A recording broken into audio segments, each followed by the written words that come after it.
Hi everyone, so I'm going to talk about what smaller species of Pleco Loricariidae you can get. And I'm not going to talk about the ones that everyone talks about so much because there is so many different small species.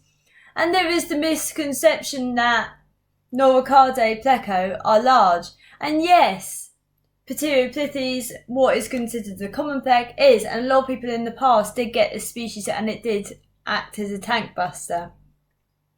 And I will say that your definition of small will vary, and this depends on the size of tank you have. There are tanks which can't hold any Loricariidae realistically, to be honest. Stuff like, I would say 50 litres and under is a bit of a questionable size. It depends on the actual diameter of the tank. You want a long tank, not a high tank. You just want more floor space. I will say this as a disclaimer though, all Loricariidae ideally or actually do need a strong current in the tank. You need a lot of filtration. So your Siamese fighter tank is not suitable. That Siamese fighters need low flow. So, and you should take into consideration the actual temperature requirements of the species. There are a lot of different requirements. Most tend to be up in the higher range, but generally 25 and above. So they are not suitable with certain species. It really depends, and it's worth researching. So I would only have them with external filters, and if you wanted sponge filters, then get a power head too, either on the sponge filter or around the tank. And make sure that has a really high turnover because they really enjoy that flow, the highly oxygenated water, even if there is high temperatures, which is difficult. So what species are there? Up to 5 centimetre standard length. So this depends on, a lot of sources will say kind of different things on this size. And this size range is largely restricted to the subfamily Hypoptopomatinae. Which is very long and difficult to say. But this subfamily is well known for containing Otocinchus. A lot of the Otocinchus are pretty common, the sort of grey with bands along its dorsal line area. And I won't mention that species because loads of people mention that, and I think I don't find them that much of an inspiring or interesting species personally. Well, multiple species because quite a few come in under the common name Otto catfish, Dwarf, Pleco, whatever. But they are, I'm going to say Otocinchus spp. All members of this group benefit, or well, all the ones I am mentioning benefit from the company of their own kind. Some do shoals, so a minimum of 6. Otocinchus Hypoptoma do. So that does rack up the tank size a little bit. But I would have these probably in around 100 litres or so, more lengthways. So you could go around that, depends on the space of the tank, the foot space. So the first species is Hypoptopoma sp Peru, and you can see it's quite a weird, well, it's beautiful in its markings, and it only goes to 4 to 5 centimetre standard length, originating from the Alto Nanay in Peru. It is just a bit different. I really like it. They're a little bit of a higher price bracket, similar to most of the members of this family. It does vary where you live. I've seen in the USA they can have gone for around £15 each, and you do need 6, so they are a bit more expensive. And also in the UK around £24. So it really varies, and it will vary seasonally on economics, political stuff. But they are social and shoaling, so hence the group of 6. They do need loads of flow. They are herbivorous, needing sort of all-foot-based diet. But Vitalis Pleco pellets are really good for that, and the EBO spirulina. I wouldn't feed them stuff like tetras, the really sort of low-quality ones, because they just need that variety in the diet. and I wouldn't ever rely on what your tank can produce in algae, because they probably won't eat those algae, or using cucumber, courgette, because they do need other things in their diet, and I haven't even tried courgette with them. The next species is Otocinclus kokama,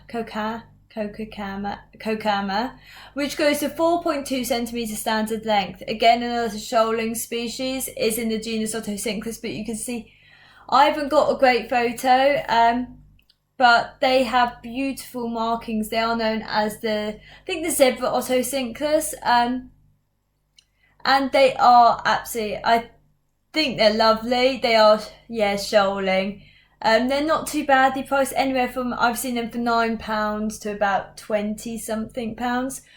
They can be challenging to get feeding at first, and this is probably the same for the whole subfamily. They are all which specialists to a degree. Rapaci soylent green for both would be amazing diet for the Hypoptoma sp. peru, also known as sometimes the Robocop. Just to get them eating something natural, and avoid malnutrition, get everything they need, which is why dry diets can be so good.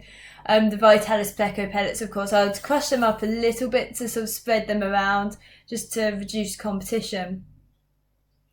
And this species, the Otocinclus, requires temperatures of around 21 to 25. So consider your tank mates wisely, because this is quite low. It would be suitable with Corydoras and species like that. The Hypoptoma actually I've never found as temperature range, so I would go around 25 degrees and see how they go, really. So the next size range, there are many, and I have kind of chosen a mixture, and the mixture of difficulties as well. But small tanks means that sometimes you have to, sometimes it's difficult, like some of the fish are a bit more challenging. So the first one is Ancistrus zebra, and everyone knows this as the zebra pleco. They do reach high prices, anywhere from 80 to 140 pounds. I've seen them. You can get them cheaper, you can get them less. They are mostly captive bred in Southeast Asia. They are on the export ban list for Brazil under CITES Appendix 3. They grow to 8 centimeter standard length and are quite a striking Hypoptopomatinae. Not my taste. I don't do Hypans well. I don't really like them as much, but a lot of people like them. The most important thing to remember with Hypoptopomatinae zebra that a lot of people miss out on is they require high temperatures of 28 degrees centigrade and very high flow additionally. They are an omnivore, but leaning on the more carnivorous side. So a lot of people do make the mistake of having them lower or feeding them the wrong diet. They are high priced, so a lot of people do their research, but they're not rare. Most shops do have them. So it depends what you want. They're not difficult to keep. They can be bred in smaller tanks, 100 litres.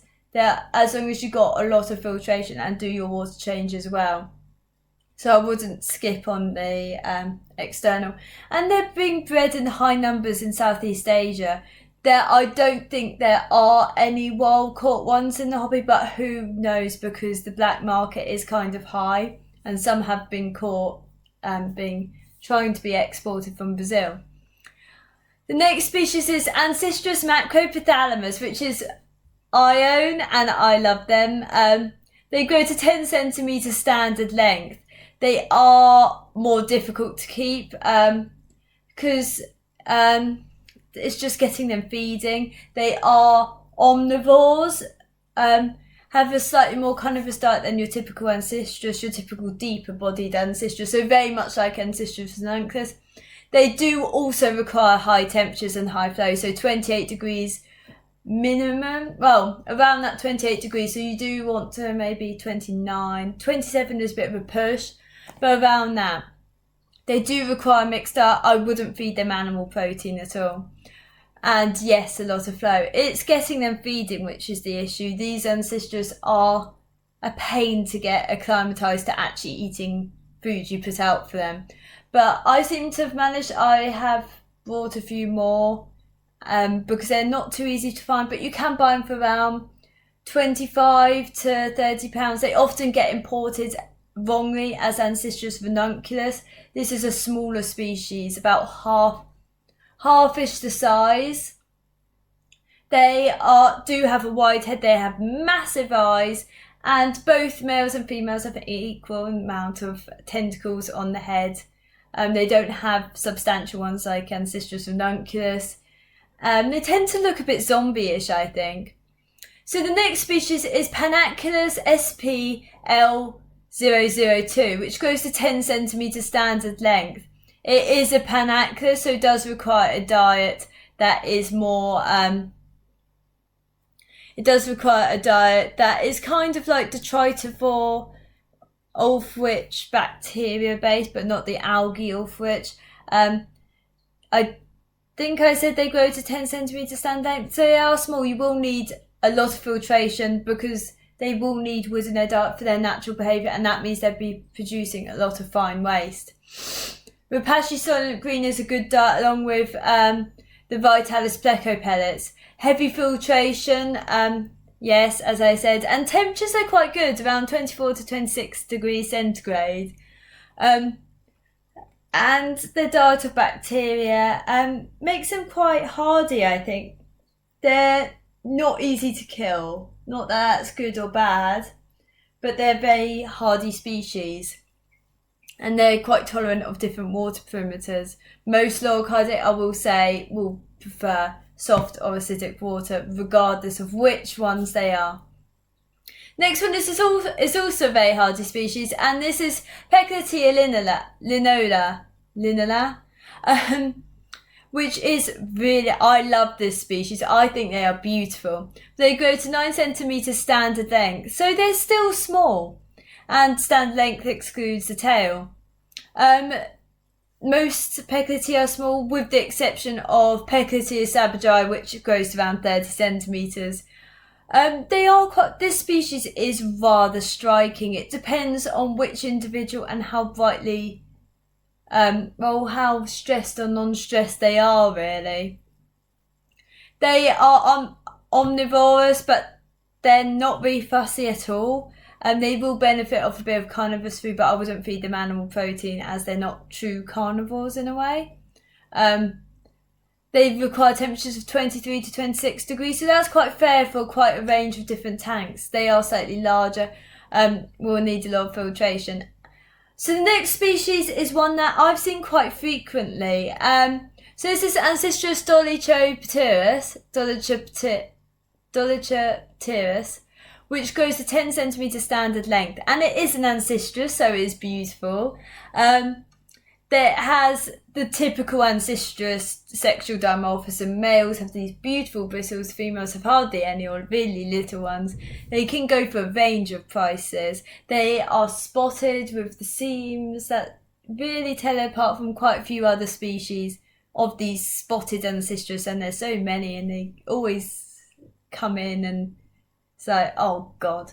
The temperature requirements are 24 to 28 degrees. With a lot of flow and filtration, because they are Ancistrus, they will benefit off wood to gnaw at, but they won't digest it.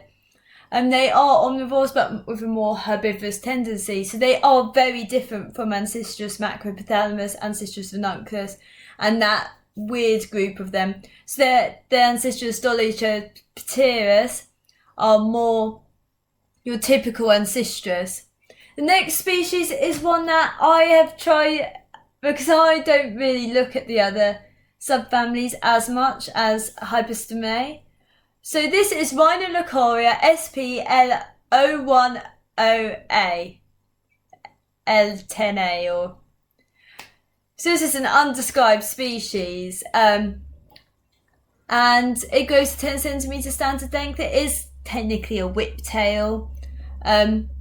It's very slim and long, so some measurements say it's slightly bigger than that, but it's a very small fish, and they get beautiful odontos around the cheeks in the males as they mature, a bit like Lassie and Ancistrus. Hardy omnivore and requires temperatures around 25 degrees. You could go 26, 24, and they are lovely. They're peaceful. I've never noticed them be shoaling at all, but I wouldn't say it'd be bad to keep them in the group. They are quite common. They tend to go for around sort of 10 to 20 pounds. They kind of go through phases, as the red lizard catfish or something like that. So you might be wondering, why haven't you included Ancistrus CF cirrhosis, the common bristlenose? And mainly it is very common, but it's not a small fish. It is not a small Loricariidae. It can get bigger. So you do get smaller individuals. And I think, well, generally the more ornate ones tend to be smaller, but I've seen albinos at a hefty size. So they can reach anywhere from 10 centimetre standard length all the way to 15. And they are big. They can be big. They can produce quite a bit of waste. And I've noticed, compared to other Ancistrus, this domestic species is a little bit more feisty. And so keeping multiple of them is probably hit and miss in a larger tank. But their care is very similar to Ancistrus dolichopterus. Anyway, thank you for watching. I might do other videos on smaller species within the sort of 15 centimetre standard length range, but there's a lot of them. Just use Planet Catfish and you can put in your size measurements you want for the fish. And they come up with everything. Most of it is pretty rare and hard to find. Price ranges vary on all sorts of things, and it really depends where you are. And I wouldn't rely on wanting something rare, because something rare probably won't be rare pretty soon, and it just makes you really not be satisfied with what you've got. Anyway, thank you for watching.